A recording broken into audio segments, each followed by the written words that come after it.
when two former college lovers set off on a trip of a lifetime. They have no idea they'll end up fighting for their lives. Dave! Lost in the rainforest without food or water. Snake. They're easy prey to predators. There's something out there. With no hope of rescue, I think we should just slash our wrists. they decide to take their own lives. We were gonna die out there.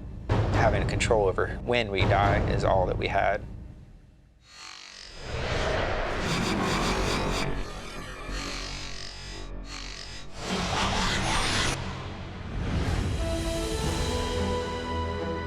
The Amazon rainforest in Brazil. It's one of the last great wilderness areas, home to the largest variety of insects, birds, and mammals in the world.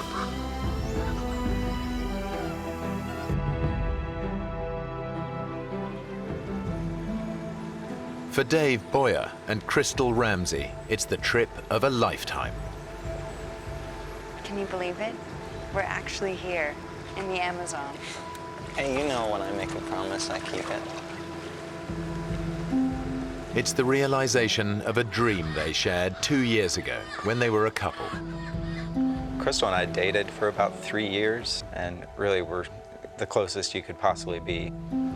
One day we were talking about our passions, and I asked her the question, if you could go any one place in the world, where would that be? And the Amazon was #1 for both of us. Dave and Crystal aren't together anymore, but they are still close friends. There was no one I would have rather gone with than him. Dave knows that Crystal has had a long-standing struggle with depression. In school, where I met Dave, I had a very bad time with depression. Dave thinks this trip will be good for her, but he's also nursing a secret hope that it might just reignite their romance. She was the love of my life. I still envisioned spending the rest of my life with her.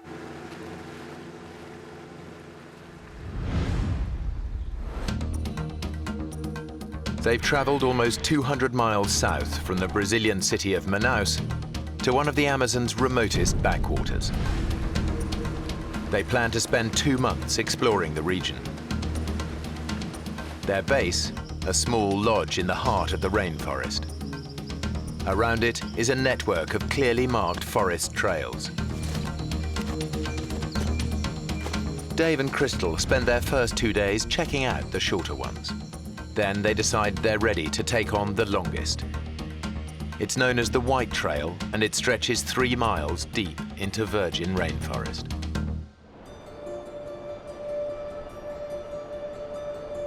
Dave and Crystal set off in the morning with enough water for a 3-hour hike. We left just before 10 o'clock and expected to be back in time for a late lunch. They've spent 2 years reading up on the rainforest, but nothing prepares them for the real thing. As soon as we went in, we started to see more than we had ever seen before, such as bats and different kind of bugs than we had ever seen, and it was a fantastic morning. I was really excited. Dave, look. We had tunnel vision. We were focused on one thing, and that was exploring and seeing the rainforest. We were oblivious to any dangers that were involved. They are so absorbed by the sights and sounds of the forest, they don't notice that they've stepped off the marked trail. Our awareness was elsewhere. It was on the trees, on the animals, on the sounds. They are now following paths made by animals. As we got further along, the jungle seemed to creep in on each side. We now had to walk in a single file line.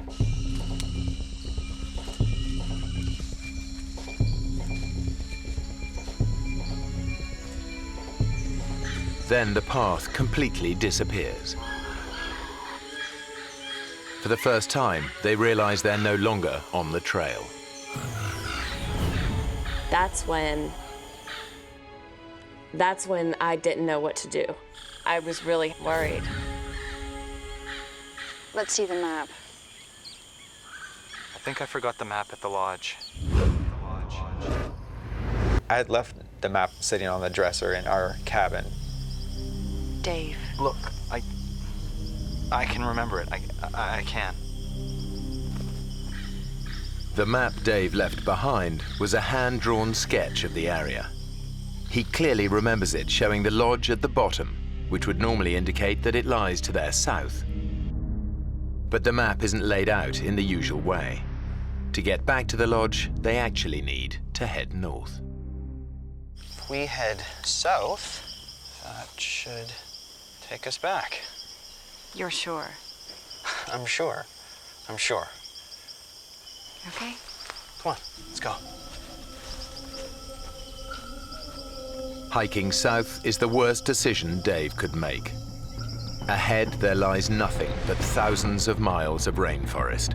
Uninhabited, except for rainforest creatures, many of them highly dangerous. 2 hours later, they're getting worried. This way.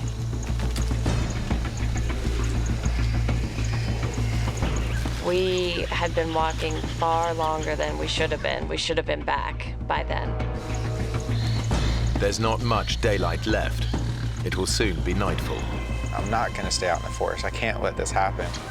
We have to find our way back before it gets dark. I knew that once it got dark, we weren't going to be able to continue.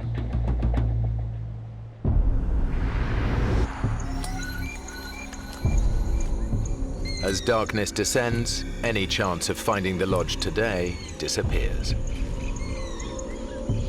That's really the first time we started to have some panic. What time is it? It's almost 6.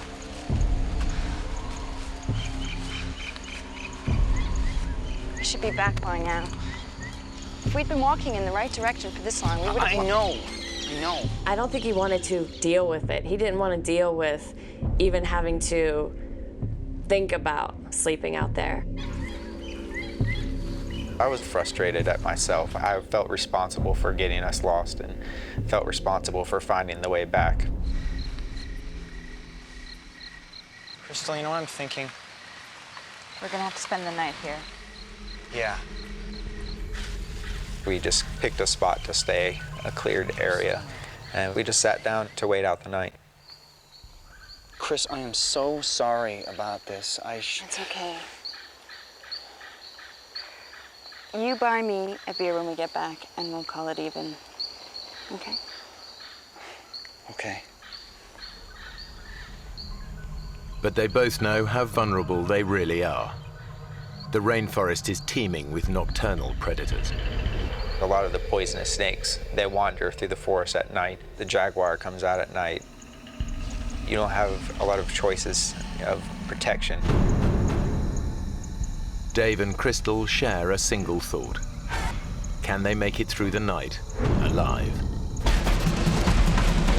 Chris, there's something out there. The Amazon at night is a terrifying place to be. Dave and Crystal are totally defenseless, with no way to protect themselves from predators.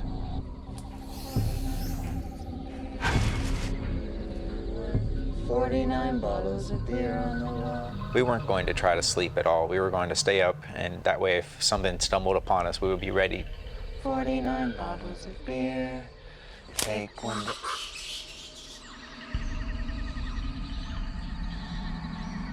Jeez, did you hear that?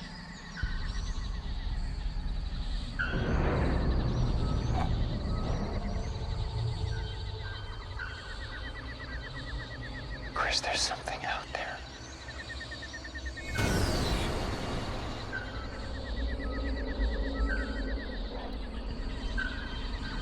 Do you think it could be a jaguar? The Amazonian jaguar stalks its prey under the cover of darkness. It can kill with a single crushing bite to the head.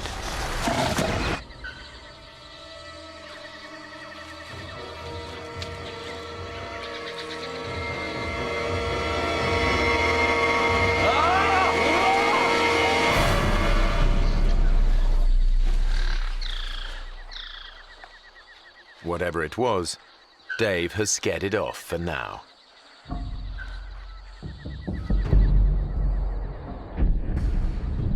They spend a sleepless night, alert to every tiny sound.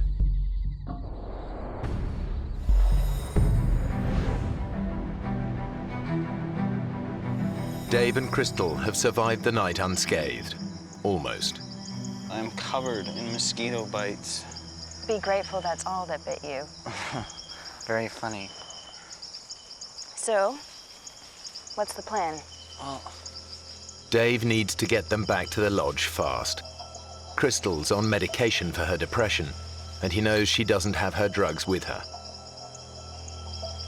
She had never missed a day on that medication.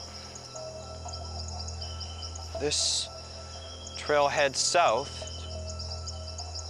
so it should take us right back to the lodge. Okay. So we'll be back for breakfast. Yeah. Let's get moving. I truly believe that we were close and we were heading in the right direction. We just had run out of time the night before. It was going to be a breeze. But with every step, they continue to move further away from the safety of the lodge.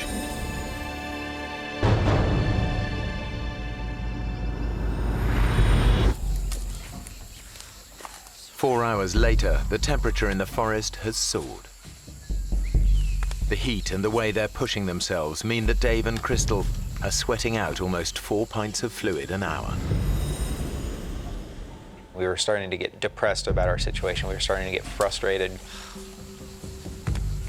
The temperature was rising really fast. It was getting up to 95 degrees. We were sweating profusely. Let's take a break.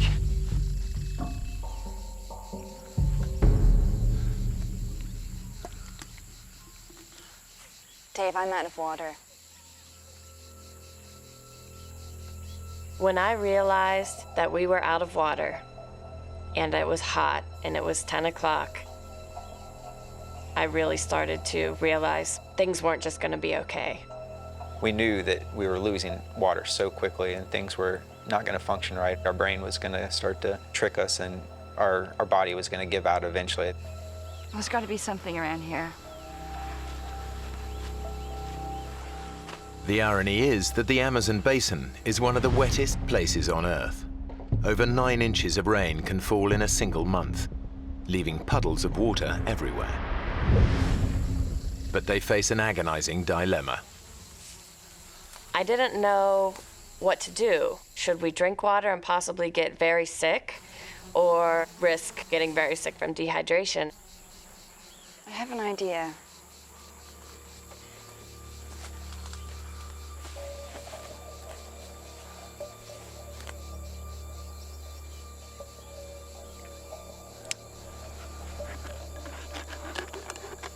Give me that. My plan was to use my sports bra as a filter. Okay. Now I want you to pour that through the top here. Crystal's bra could actually filter out a number of nasty parasites. But it won't get rid of smaller microorganisms that could make them dangerously ill. Okay. Bottoms up.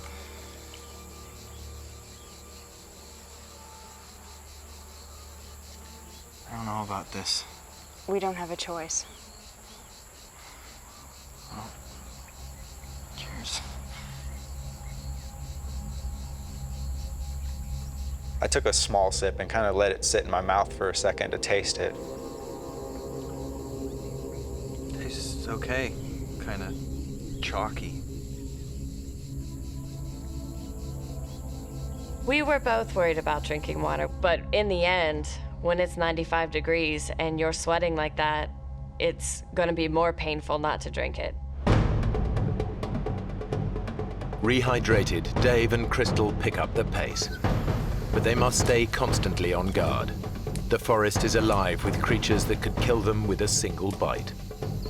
We're consistently listening to sounds and trying to figure out what was in the forest around us.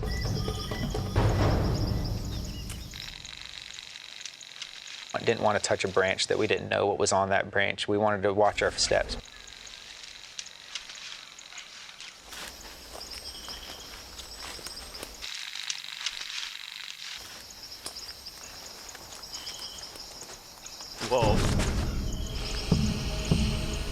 What is it?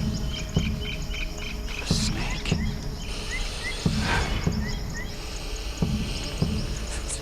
Let's go another way. They're lucky.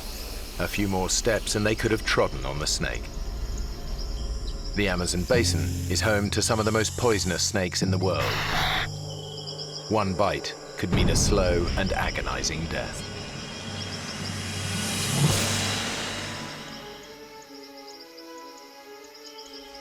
By mid-afternoon, Dave is resorting to a new desperate tactic in his search for the lodge. I was trying to keep us in the same area of where we got lost in, kind of zigzagging back and forth, hoping to stumble upon the trail. Let's try over there. Crystal was starting to get a little bit frustrated with that strategy. Dave was literally almost walking in circles and didn't realize that that's what he was doing. Crystal is starting to feel the pressure. My brain was saying, things are going downhill. Now, which way are we going? East. East. 20 minutes ago, we were going south. Yeah, well, we've got to try all directions. Maybe we should head north now. Dave, this is crazy. I can't stand to listen to you talk about directions you know nothing about. You don't know where we're going, and all we're doing is walking around in circles. Dave had kept coming up with a different strategy every few hours whenever one didn't work. And that wasn't working for me. We need to rethink this. All right, then. Well, what do you think? I thought we needed to come up with a strategy and continue using it until the end. That way. Okay. What neither of them realize is the only direction that can help them is north. We chose southeast. We will walk in this one direction for as long as it takes. If it takes us 40 days to get out of here, we're gonna walk southeast. Hours later, and the jungle is just getting denser. We were getting down. We were getting scared and worried.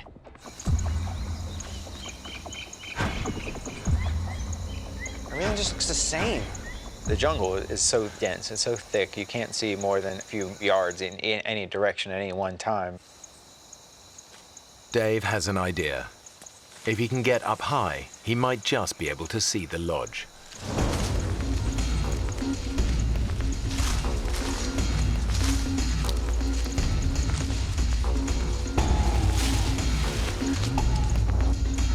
The knots in the vine were ripping at my hands and it was hurting me. My arms were tired, I was exhausted. And I looked up and I saw that I had not made any progress. It was still 150 feet up to the top. He is weak from 2 days without sleep or food.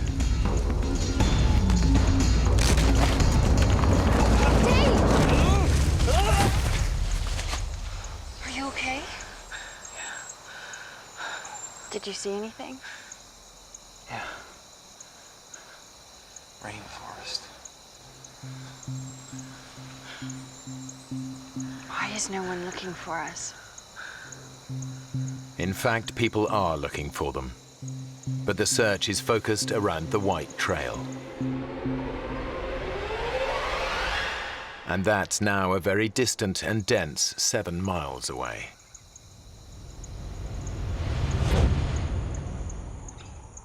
As darkness falls, they realize they must endure another night. I was tired. I had not slept on the previous night. I was being driven insane by the mosquitoes. They were constantly biting me, making our bodies itch, and we would scratch it to the point where our bodies would start bleeding.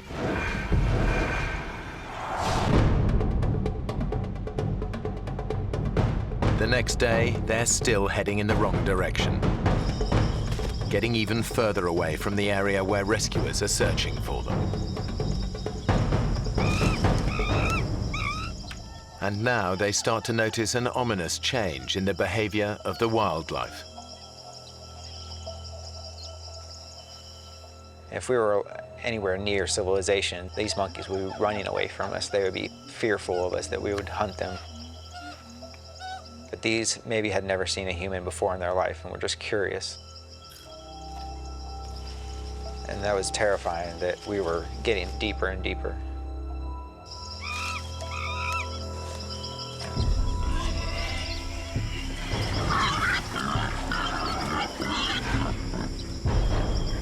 What is it? I don't know. Jaguar? No, there's more than one.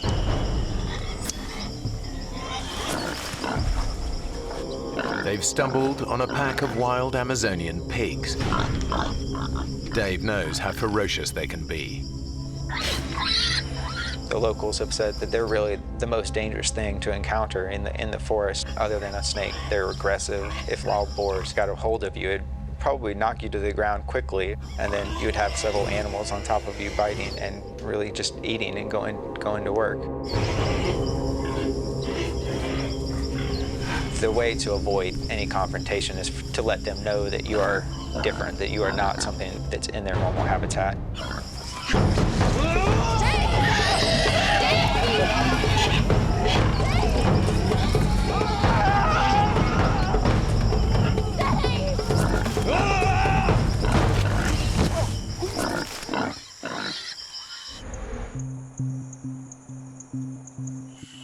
Their encounter with the pigs leaves them jumpy and exhausted.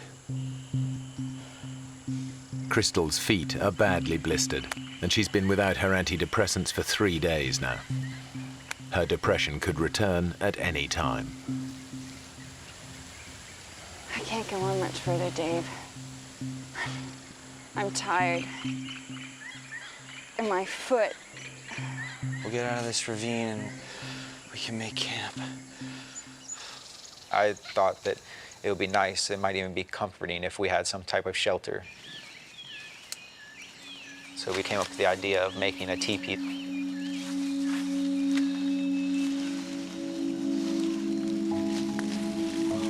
Excellent. Yeah. It was drawing us closer together. She told me that if I was as I was while we were lost, if we had always had that relationship in that past year, that we would still be together, that she saw all the things that she had fallen in love with in the first place. It looks good. We were trying to get our minds off of what we were going through, and we got even closer. My feelings had not changed since the day I met her. I was still in love with her. I still wanted her to be in my life and with me forever.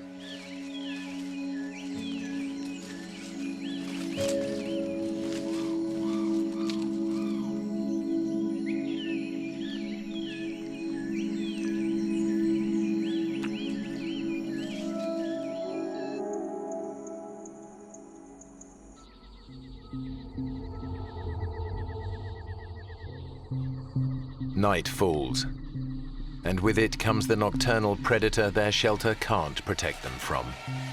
Mosquitoes. Thousands of them. The worst of it was the sounds. It's just this loud buzzing throughout the night, and you feel like they're everywhere. They would give me mosquito bites on my eyelids if I had my eyes closed, or on my forehead that were just driving me insane. Sleep was increasingly becoming more and more of an issue, and I knew that eventually I'm going to have sleep. I can't go multiple days without sleep. It's going to drive me insane. In a bid to escape the mosquito onslaught, they come up with a bizarre plan.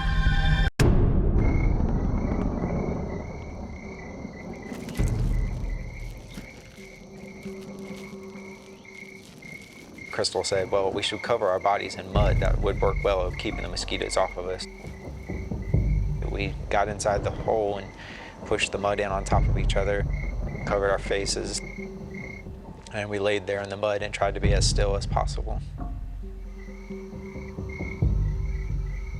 It actually felt pretty comforting laying there, and I felt like I was completely covered. I felt like I was going to be safe from the mosquitoes. I thought it was going to be a great night. But Dave couldn't be more wrong. A massive tropical thunderstorm is building in the skies above them. and it's about to put them in the greatest danger yet.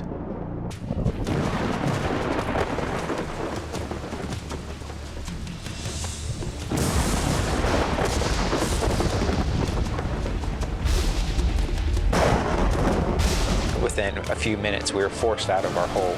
We would have drowned there. They've never experienced anything like it.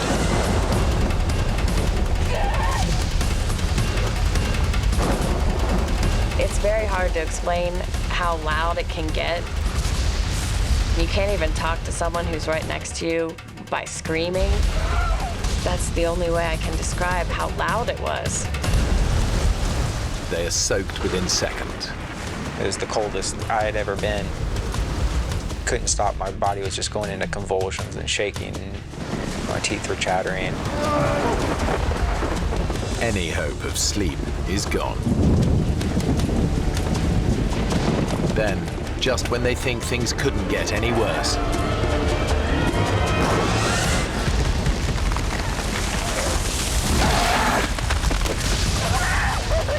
lightning brings down a huge tree dangerously close to them.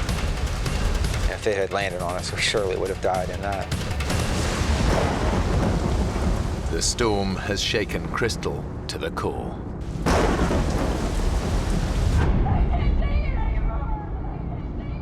There's never been a worse night in my life than that night.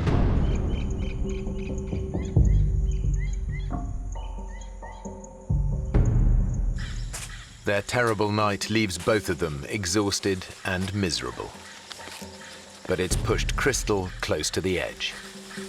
For Crystal, that night was really a turning point for her, and she had gone from being, whatever happens, happens, we're gonna get through this challenge, to being really fearful of this being the end of her life and dying out there. How you doing? We got through it, didn't we? Yeah. For what? To get home, Chris. Get home, Chris. I just kept thinking about that hellish night. I'm not sure I want to. And that I truly would rather die than go through it again. What are you talking about?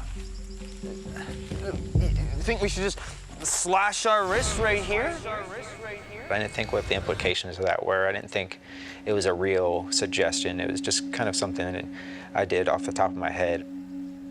That sparked an interest in me that suicide was a possibility and it was a way out.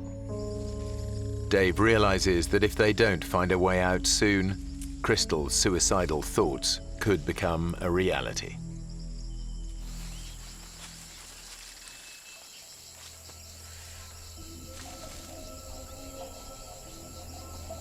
Chris. Her brain was going through some nasty stuff, and she was feeling the effects of that physically and emotionally. I knew that as the days go on and her withdrawal from her medication gets worse and worse, that it's going to become very difficult to keep her going and to keep that survival instinct inside her. I was so overwhelmed and so frustrated and so confused that I felt crazy. I felt like I was gonna lose it. Dave, where's the knife? It's here. I want to see it. Chris, you're really freaking me out with this. I want to see it.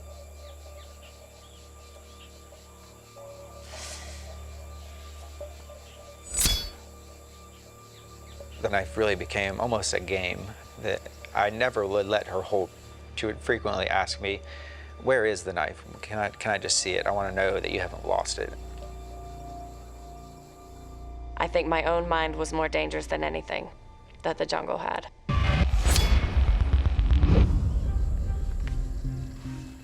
All I had was a companion, and she was what kept me going. I needed her as much as she needed me to make it through this, and I could not drag her the entire time. And that made me quite pessimistic for the outcome.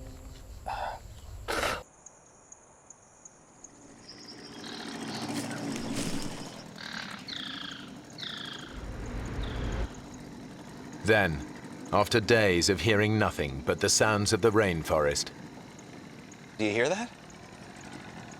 What? Come on. Come on! Sounds like a boat!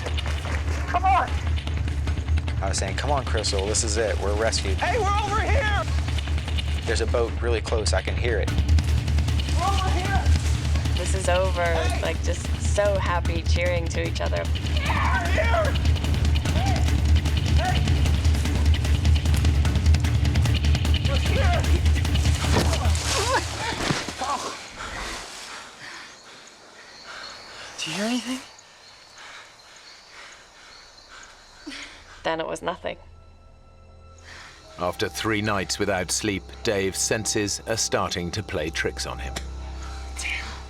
The sound in the jungle can't be trusted.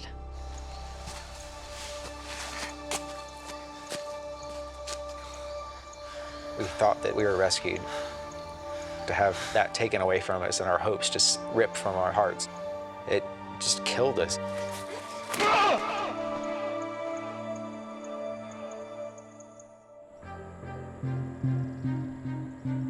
24 hours later, Dave and Crystal's situation is bleaker than ever. They are still hopelessly lost. And as their 5th night approaches, it's Dave who's struggling. Drained by lack of sleep and the effort of keeping Crystal going, he desperately needs rest.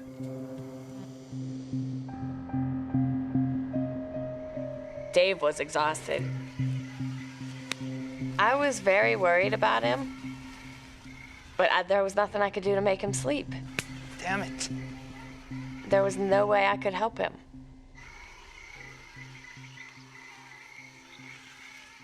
As Crystal sleeps, Dave is once again tormented by mosquitoes.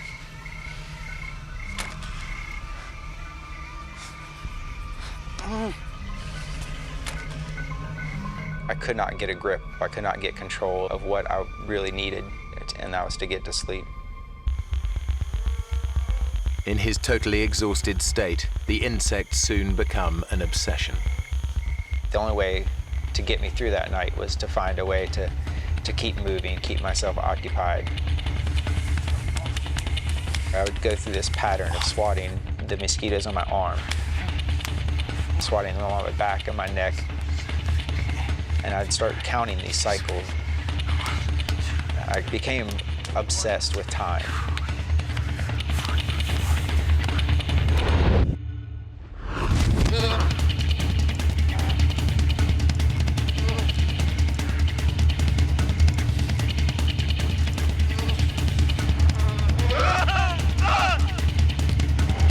Sleep deprivation is taking its toll. Dave is beginning to lose his grip on reality.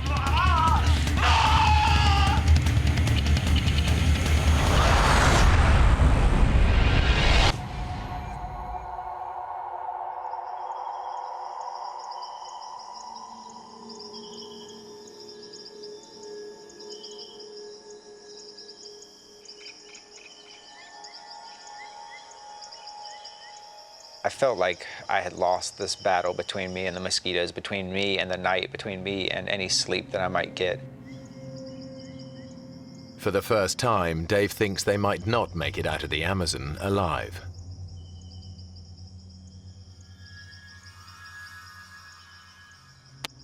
A horsefly came and bit me. I reached down and picked up the horsefly.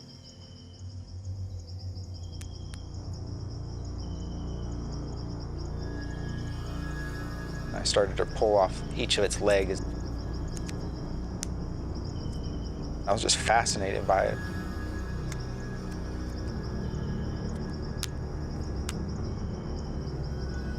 And it kind of led me to look over at Crystal and imagine our bodies laying there dead, and all the things that would come, take our bodies apart, eat from our flesh and drink from our blood. If we were going to die out there, I wanted to have some record of what we went through. So as Crystal was laying there in the sand, I wrote in the sand next to her, 6th day lost.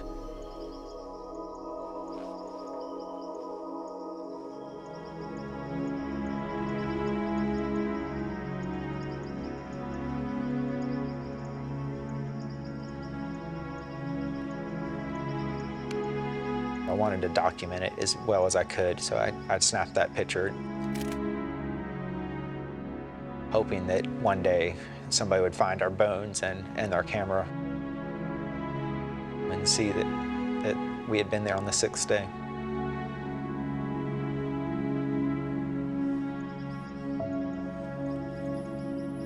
That's when I started to think personally about my life.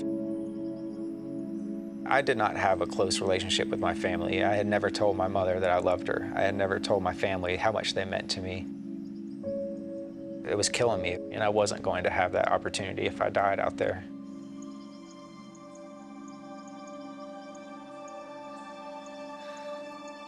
That thought gives Dave the resolve he needs to keep going.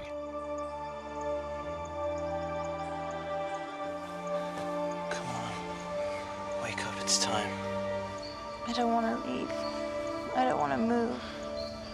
I don't either, but we have to. My feet were deteriorating unbelievably.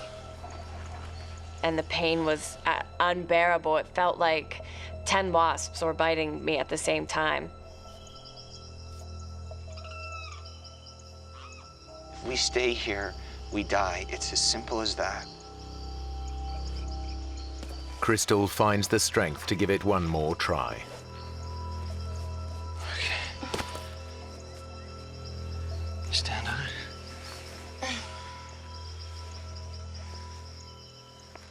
It's my girl.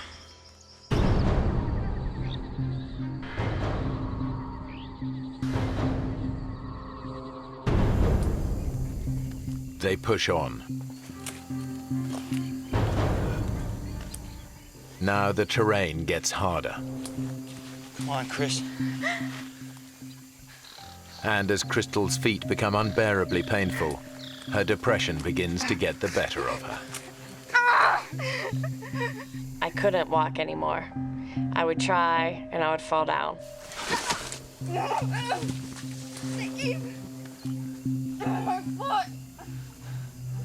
I felt like that was telling me it was time to just end it myself.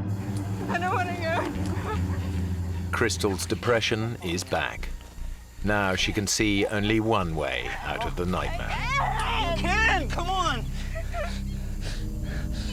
I decided this is it.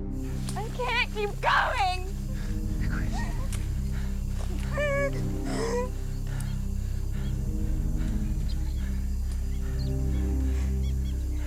Give me the knife. She really meant taking her life into her own hands. I'm gonna slash my wrists and take my life and put an end to this misery.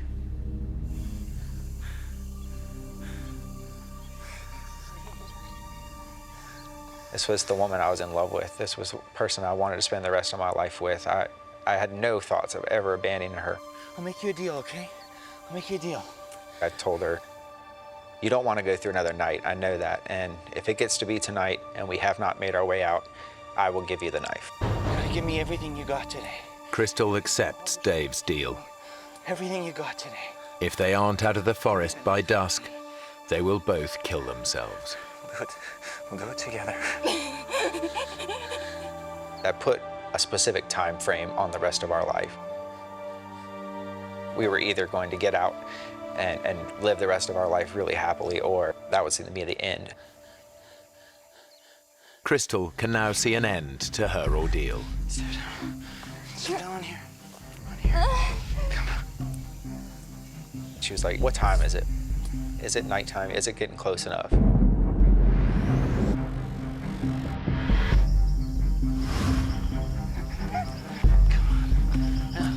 Come on!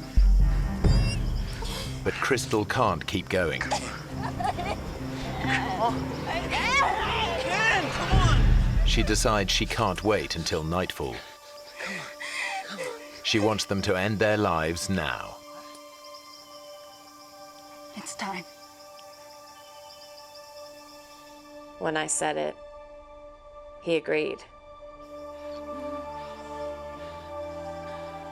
And he said, okay, now we can do it. we were gonna have to go through with this.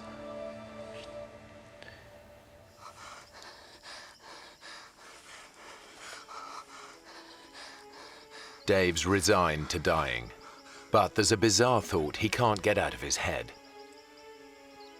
I wanted to wash the mud that was on my arms. I wanted to wash my face and have a clean body, a clean approach. If I was going to face a judgment, I needed to do it with a clean spirit as well as a clean body.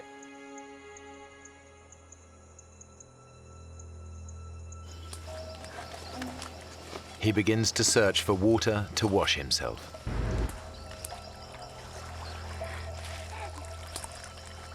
As we fought through some of the underbrush, when we got down there, there wasn't a creek, there wasn't a puddle. There was a flooded forest. Everywhere that we could see, there was water. It's a glimmer of hope, just enough to keep them going. This water's gotta lead somewhere. In the Amazon, rivers are like roads. If this water leads to a river, they might just spot a boat. They put aside thoughts of suicide. I got this surge of energy and some anger that made me want to fight through the water even more.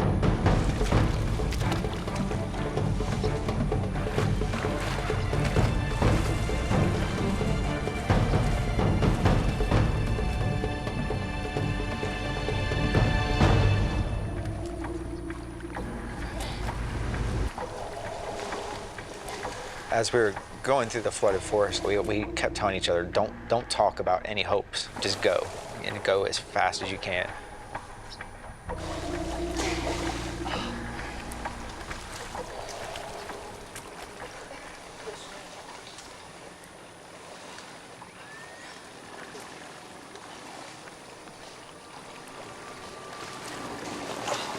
Dave, look! I thought to myself, I've got to be hallucinating. I said, David, am I really seeing that? You know, is that really real? And he said it was. Hey! Hey! Hey! Hey!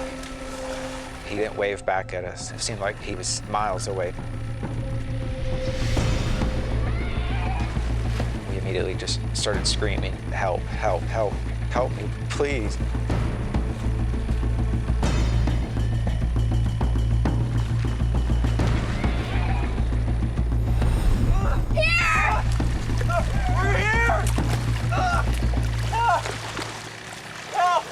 And he didn't respond. Help!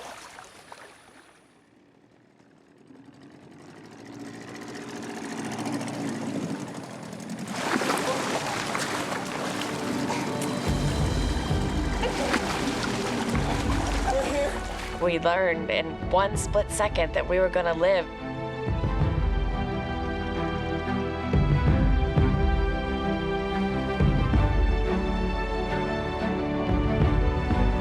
I was screaming and crying and just definitely the best moment I've ever had in my life.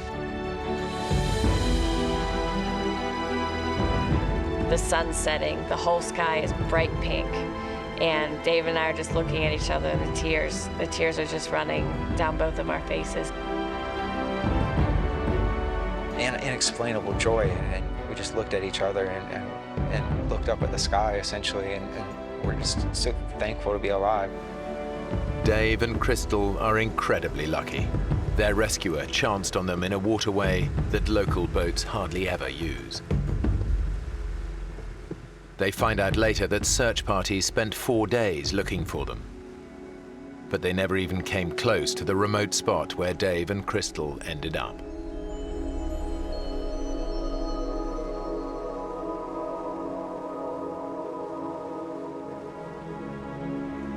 When we got out, we talked about, you know, all the times that we had in the jungle and how we talked about getting married, but when we were finally saved and getting better, we realized that that isn't the thing that we're gonna do at this time. In the forest, we kind of had said, if we get out of this, we're going to live the rest of our lives together. And when the reality of being out was there, she did not feel that way. That was not what she wanted. And that was a bit of a disappointment to me. And that continued to be a disappointment for quite some time.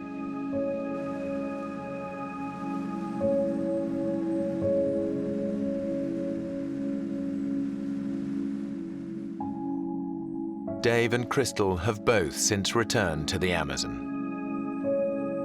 They never did restart their relationship, but after their 6-day death-defying ordeal, they became closer friends than ever.